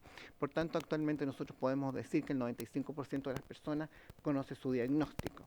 Sin embargo, dentro de las estimaciones, como decía la diputada, alrededor actualmente al 24, nosotros estimábamos que vivían alrededor de 90.000 personas con VIH en Chile. ¿Es un problema de salud pública preocupante? Por supuesto, es importante y nosotros estamos en la medida tratando de cubrir esto. Tenemos que avanzar, evidentemente durante la pandemia bajó el testeo, bajó mucho, por tanto teníamos testeo que era más bajo en relación a la misma pandemia, que teníamos otros focos sanitarios. Pero ya del 2002 nosotros recuperamos los testeos y actualmente estamos testeando desde el 2023 más de 1.500.000 personas en forma anual. Por tanto, porque también un poco decían que hemos bajado el número de casos porque estamos testeando menos, pero eso no es efectivo. Nosotros estamos testeando más y nosotros responsablemente como programa decimos que las cifras se han estabilizado con una tendencia leve a la disminución. Sin embargo, nosotros también responsablemente sabemos que tenemos que esperar un poco más de tiempo para saber si esto realmente está disminuyendo. Pero al menos yo creo que tenemos en los últimos años alrededor de 4.000 casos, 4.300 tuvimos al año. Entonces, estamos logrando el primer pilar de la cascada de diagnóstico, llegando al 95%. Y un poco como también comentaba la diputada, ¿cómo focalizamos? Porque en el fondo el testeo también tiene que ser a población focalizada, porque no podemos testear a poblaciones que no tienen riesgo tampoco, porque también estaríamos no logrando nuestro objetivo sanitario de salud pública. Entonces, nosotros también, y aquí en ese trabajo en conjunto, y que es importante la sociedad civil, nosotros tenemos una respuesta al VIH descentralizada. Tenemos toda una estrategia que se llama Respuesta Regional Integrada, donde recursos públicos, desde la Subsecretaría Pública, son transferidos a cada una de las Seremis de salud de todo el país. Y las Seremis del país licitan a proyectos focalizados. Y los proyectos focalizados que tenemos básicamente son de la RRI, los proyectos focalizados de la sociedad civil en la Seremi son de testeo, de comunicación social y educación. Por tanto, estamos llegando también a la población, trabajando con sociedad civil, también inyectándole recursos para que puedan postular a estos proyectos de sociedad civil y podamos hacer testeo focalizado, que es lo que queremos porque tenemos que avanzar ahí. Entonces estamos tratando de contestar a ambas la conjunción entre focalizar para el testeo y trabajar con sociedad civil. El segundo pilar, evidentemente, es 75%. Acá tenemos que seguir trabajando en lo que es vinculación de las personas a la atención sanitaria, que eso tenemos que seguir trabajando. Tenemos también un protocolo que hemos desarrollado, un protocolo de rescate.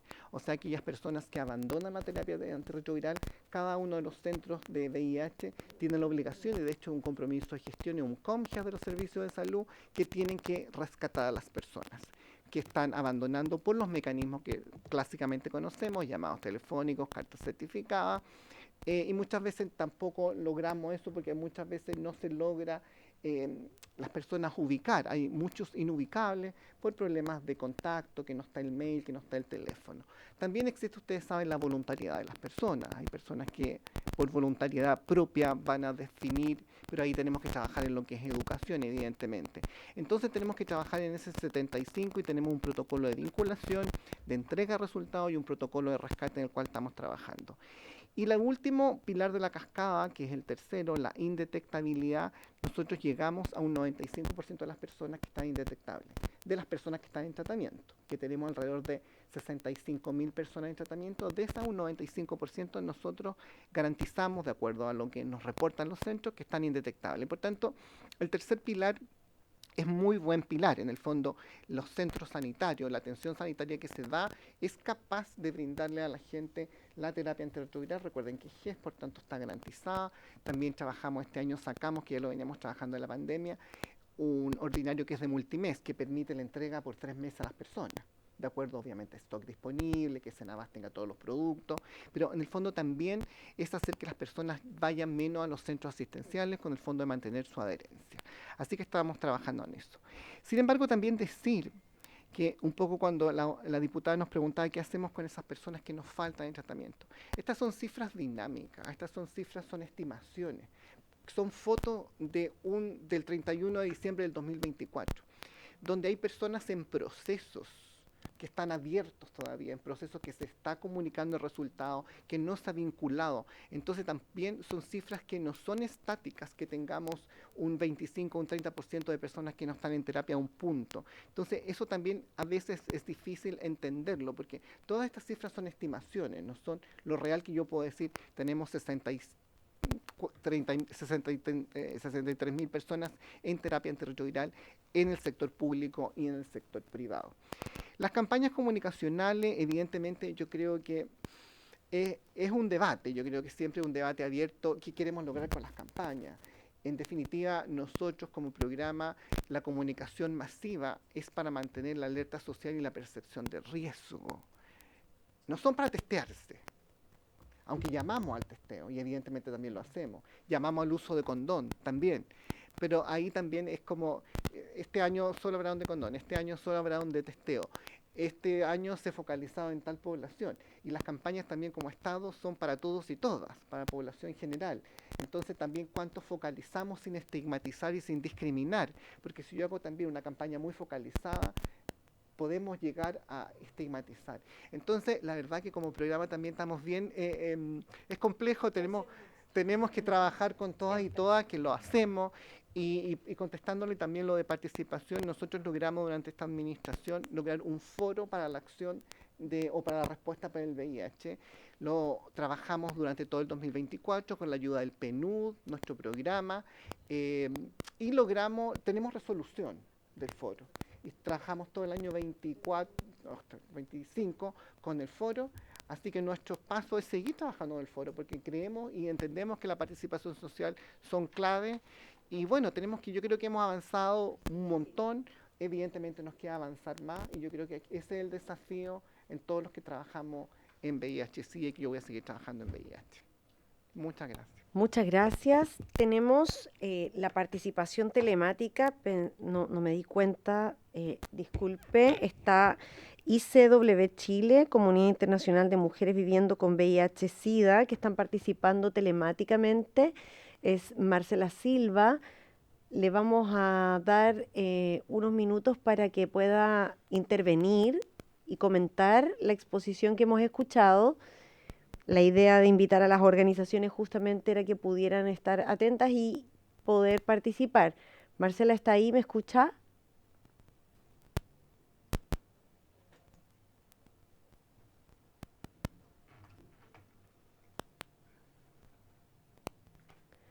Marcela, ahí está, ahí está. Sí, le estamos escuchando. Buenas tardes. Sí, yo quería agradecer las presentaciones. ¿Puede poner la cámara, Marcela? Disculpe. Sí, es que tengo un...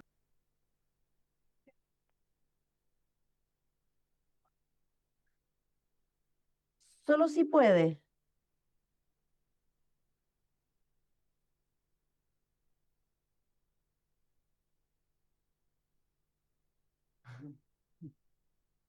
Pinche encima. Pinche sobre, ahí, en la pantalla. No, tampoco. Ahí sí. Ya, Marcela, no le estamos escuchando. ¿Ahora? Ahí sí. Ya, si no puede poner la cámara, no importa, pero Ya. le damos un minuto. Ya, gracias. Yo más que nada quería agradecer el espacio nuevamente que nos hayan invitado. Eh, bueno, nosotros tuvimos la sesión pasada hablando sobre las campañas sostenidas en el tiempo, porque bien sabemos que las campañas están como más focalizadas para fechas emblemáticas.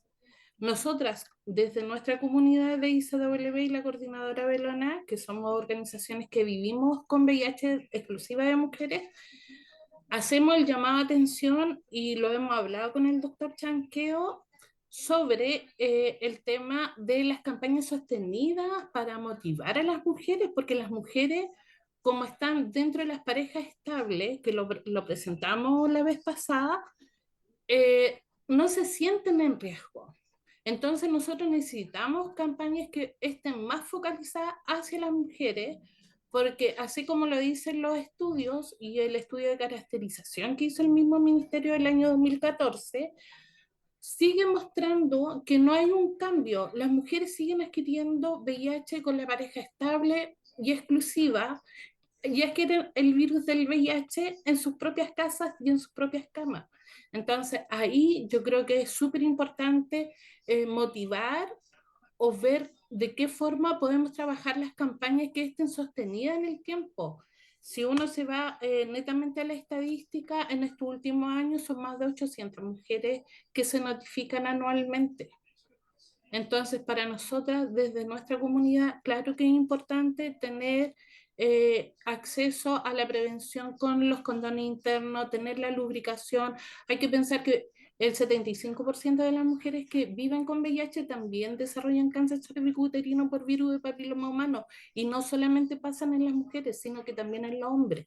Entonces, también es una pandemia que está ahí, que hay que trabajarla, que hay que ver y darle una mirada más integral.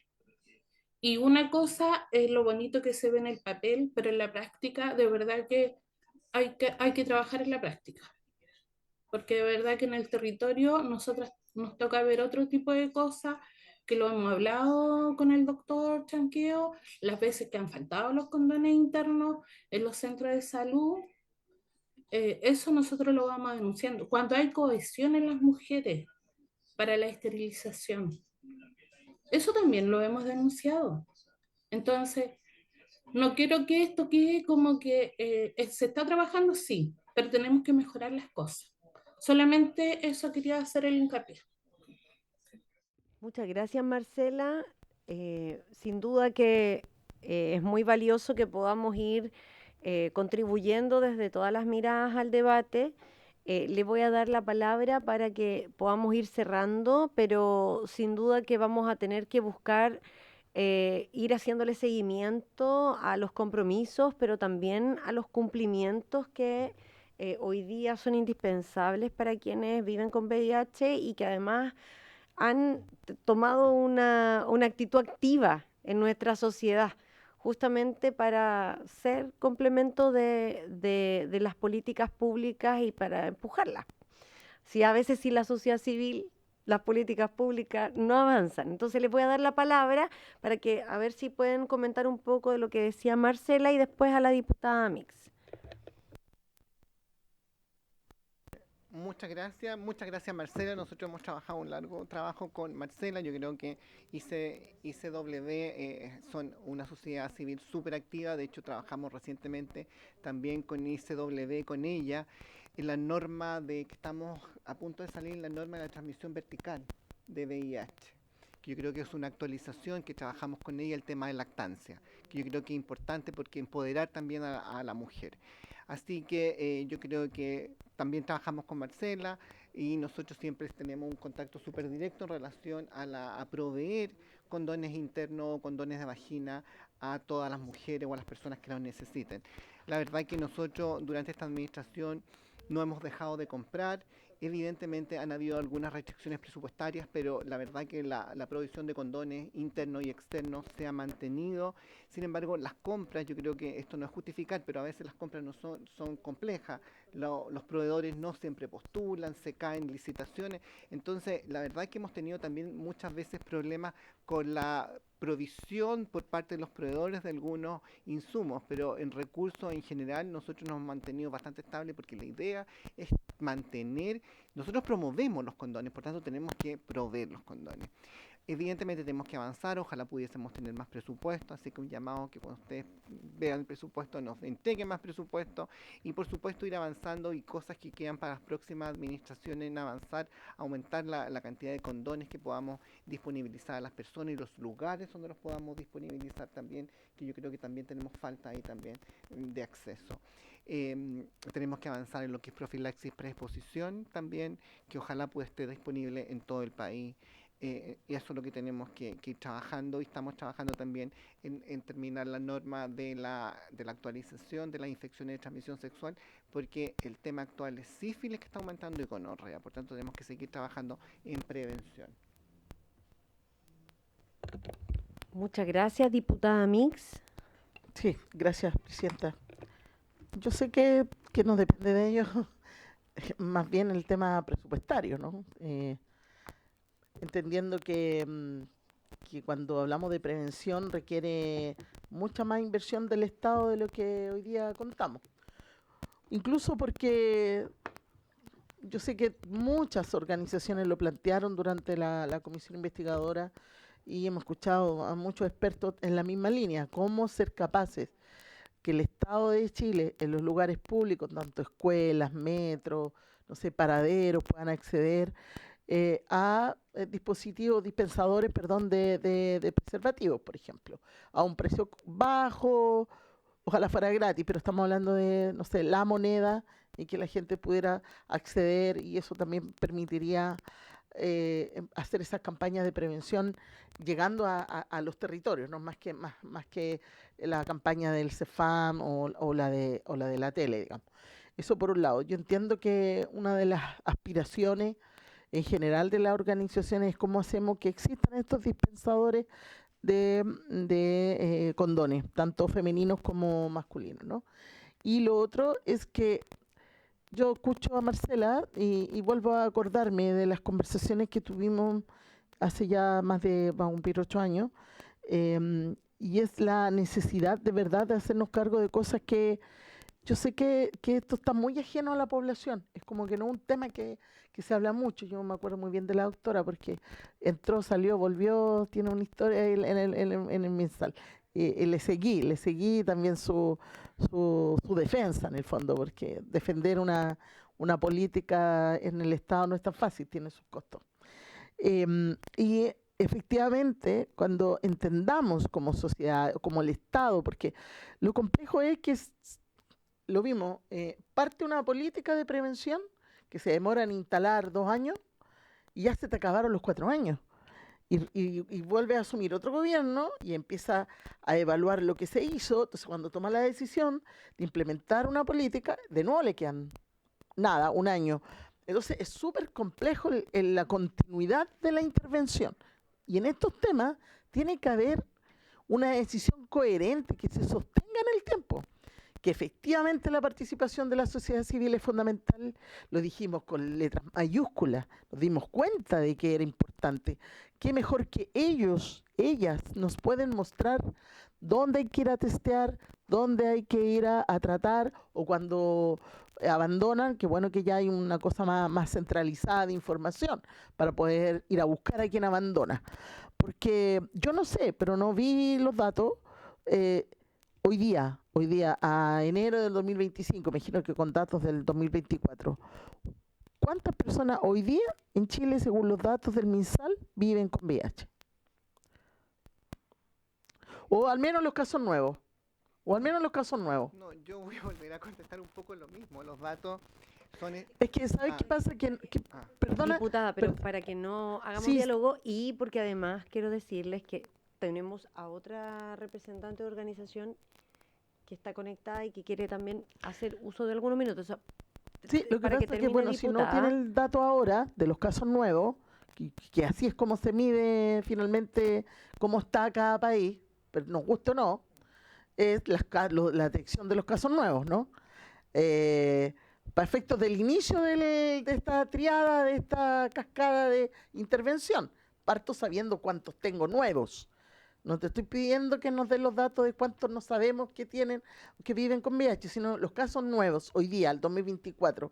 Si no lo tienen el dato, sería bueno que pudiéramos enviarlo por oficio, pero de verdad que es un tema que creo que es fundamental manejarlo. Eso. ¿Quiere intervenir o escuchamos a la representante de la otra organización? Sí, y ahí por último, para cerrar, ya, para que sea más... Sí, está con nosotros Angélica Cabezas Pino, de la Fundación Belona. ¿Está ahí? Angélica, ¿nos escucha? Sí, hola, buenas tardes. ¿Me escuchan bien? Sí, perfecto. Le vamos a dar la posibilidad de que haga un comentario, una consulta, Brevemente, una opinión. sí, brevemente. Muchas gracias. Muchas gracias, Presidenta, y por tu intermedio. Solamente quisiera hacer una acotación. Yo trabajo como asesora de el equipo de Marcela Silva de ICW y también soy investigadora en la Universidad de la Frontera. Entonces hago, digamos, las asesoro desde la dimensión también más académica, pero también quisiera poner el acento en la dimensión territorial, que es algo de lo que no se ha estado conversando en la mesa. Eh, y yo le quisiera presentar un poco el caso de lo que ocurre en la región de la Araucanía, donde, por ejemplo, no hay espacios para que mujeres viviendo con VIH se junten entre sus pares y puedan conversar sobre lo que están viviendo, ¿no?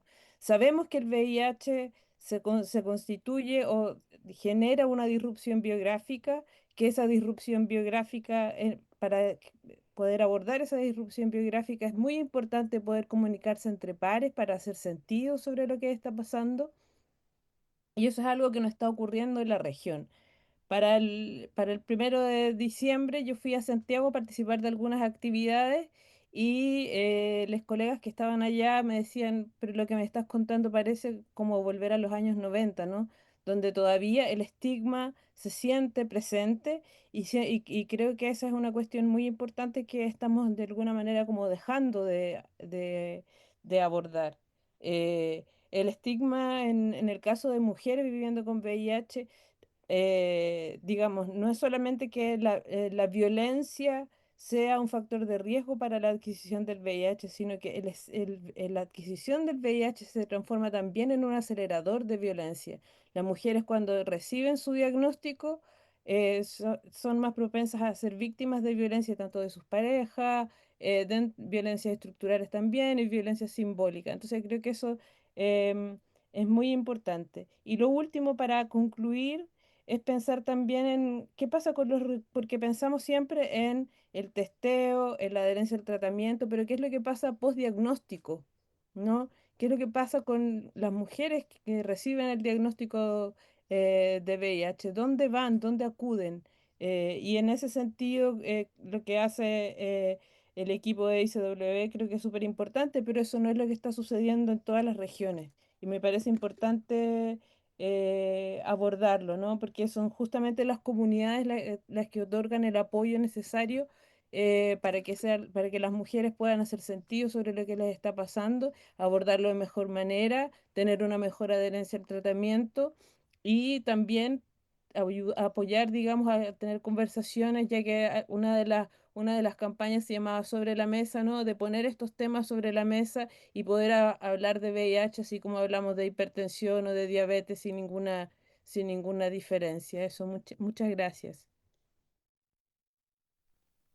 Muchas gracias. Les doy la palabra para que podamos cerrar este punto, sus últimos comentarios. Cerrando lo que preguntaba la diputada, hay que recordar que el 25 cerró hace algunos pocos días atrás, así que nosotros no tenemos la cifra 25, así que yo creo siempre a disposición que nos pidan la información al Ministerio de Salud para el cierre. Y bueno, y agradecer a la sociedad civil que dice Sobre la Mesa. Yo creo que promocionar también y difundir nuestra campaña comunicacional 2024-2025, que todos y todas la puedan ver, porque pueden ver la calidad de campaña que realmente tenemos para todos y todos los chilenas. Muchas gracias. De verdad que para nosotras es muy importante ir haciendo seguimiento también, al igual que en el punto anterior. Creo que las políticas de Estado, como bien se ha planteado acá, son difíciles de implementar y sobre todo también de actualizar de acuerdo a la realidad que vive nuestro país, que tampoco es estática, que es cambiante, que surgen nuevas necesidades, que el acceso a la información a veces parece que es tan sencillo, ¿no? O que está a la mano, producto de que tenemos redes sociales y otros medios, pero siempre tenemos las mismas dificultades de no mirar que no todos tienen ese acceso o que existe información errónea, equivocada, que no es necesariamente pertinente. Entonces ahí es donde tanto las organizaciones de la sociedad civil como la misma personas que son parte y trabajan en la institucionalidad tienen que hacer esa sinergia, yo creo. Y para nosotras es importante poner estos temas para poder confluir, ¿no? Y porque son temas muy relevantes. Por favor. Sí, solamente agradecer. Para nosotros también es importante abordar estos temas más allá de las preguntas que se nos hicieron y poder escuchar. Es una retroalimentación siempre que ayuda a poder ir avanzando en todo lo que se necesita. Así que agradecer también el que nos hayan invitado, bueno, y al doctor Chanqueo con su experiencia. Él es médico infectólogo, especialista en prevención de VIH y por lo tanto lo que él nos ha expuesto y la respuesta que él ha podido dar claramente ha contribuido en poder también aclarar lo que ustedes nos habían manifestado y por supuesto la sociedad civil que está presente telemáticamente. Gracias. Muchas gracias, los liberamos. Gracias a quienes están conectadas telemáticamente de parte de las organizaciones. Los liberamos, por supuesto.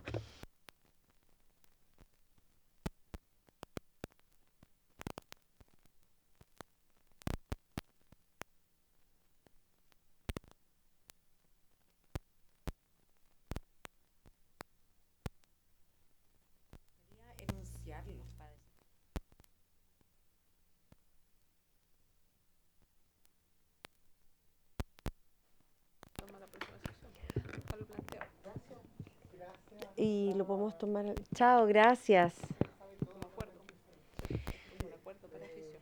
Ya, perfecto. Bueno, vamos a pasar entonces a los puntos varios.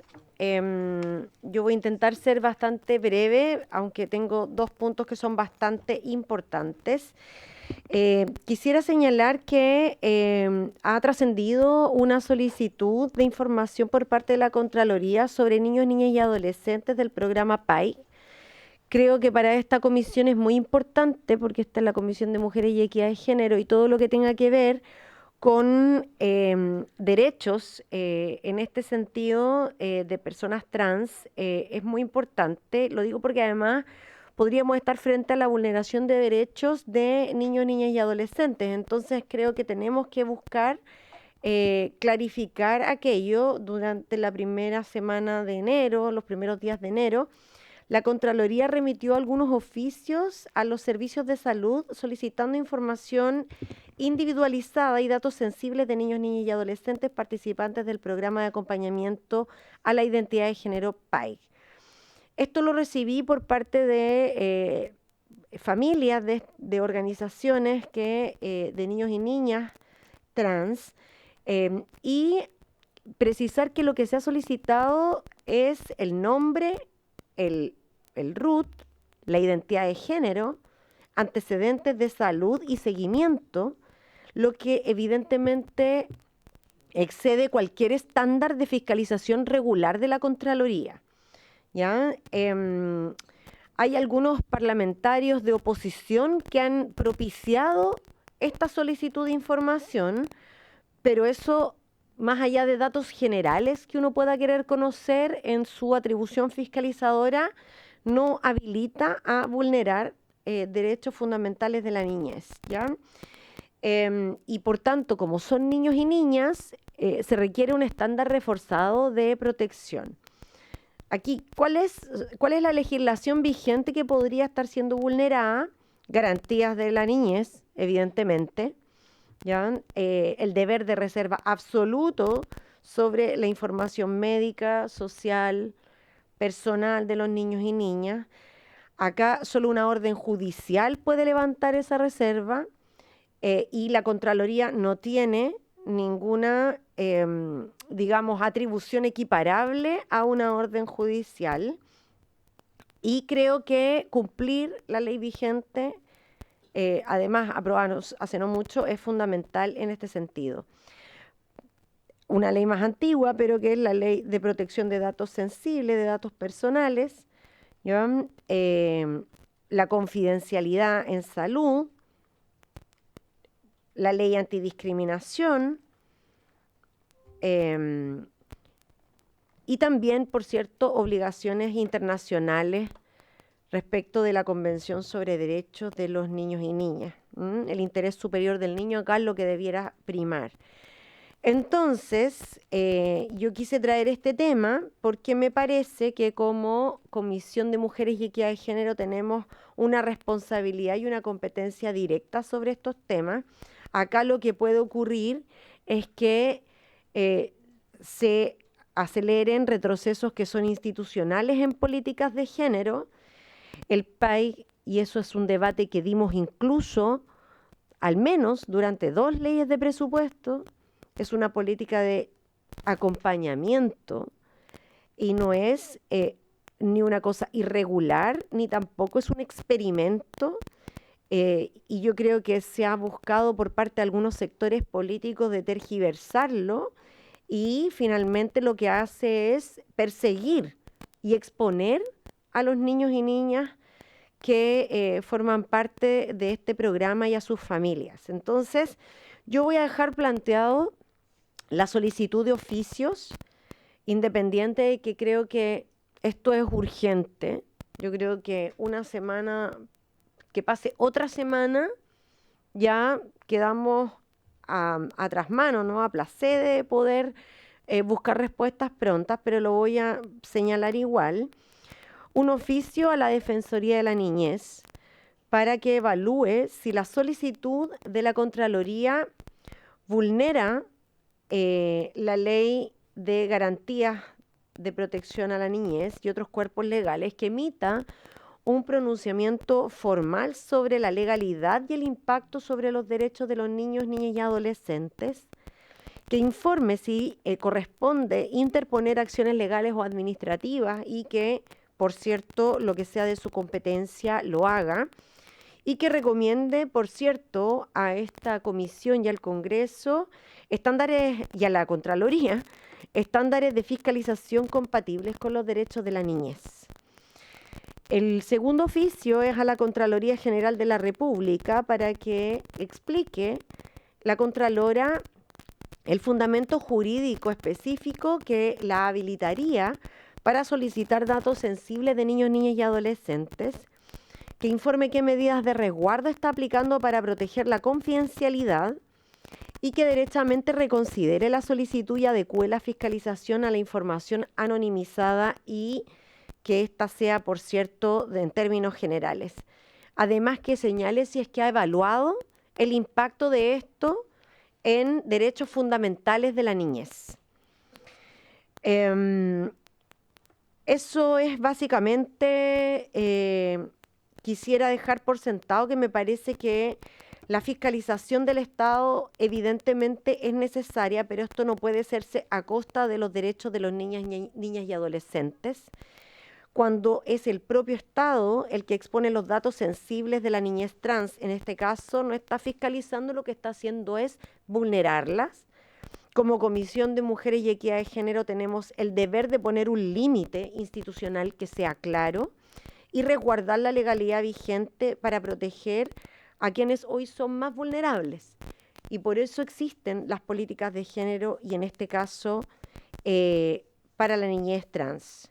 Así es que lo dejo planteado, secretaria, diputada, para que lo votemos la próxima semana. Y lo otro que quería plantear es que he tomado conocimiento de una carta que organizaciones de la sociedad civil han enviado a la ministra de Salud. Son distintas organizaciones, entre las cuales se encuentra la Asamblea Permanente por la Legalización del Aborto, el Observatorio de Género y Equidad, APROFA, Miles, la Red de Profesionales por el Derecho a Decidir y la Fundación de Educación Popular en Salud, donde le plantean la necesidad de firmar y publicar la actualización de la norma técnica que regula la aplicación de la ley que habilita la interrupción voluntaria del embarazo en las 3 causales y que está vigente. Esta ley fue promulgada, para recordar, en el 2017, junto a una correspondiente norma técnica y a un reglamento, pero evidentemente esto requiere ser actualizado y me parece que señalan una prevención que es del todo razonable, que llegado un gobierno de derecha que en muchos casos se ha planteado en contra de garantizar este derecho, que costó muchos años para las mujeres, se pueda retroceder, ¿no?, en lo que significa esta norma técnica. Por lo tanto, se le solicita a la ministra que con suma urgencia firme y publique esta norma técnica de la ley 21.030, garantizando así la continuidad correcta de la implementación y el fortalecimiento de un derecho fundamental que ya está consagrado en la ley. Por tanto, confiamos desde esta comisión, entiendo yo, al menos en su mayoría, y también respaldando la lucha que han dado las organizaciones de la sociedad civil, el que exista la voluntad política para que en estas últimas semanas de gobierno se pueda cumplir con los compromisos que se han asumido en materia de derechos humanos, salud sexual y reproductiva, y por cierto no dejar pendiente una tarea tan importante para las mujeres, que tiene además, digamos, amplio consenso técnico y social en el caso de la ley vigente. Eso es, secretaria. ¿Estamos? Para que lo podamos... La próxima semana, entonces. Para que podamos tocar la campanita la próxima semana. Perfecto. Bien, por haberse cumplido entonces el objeto de la sesión, esta se levanta.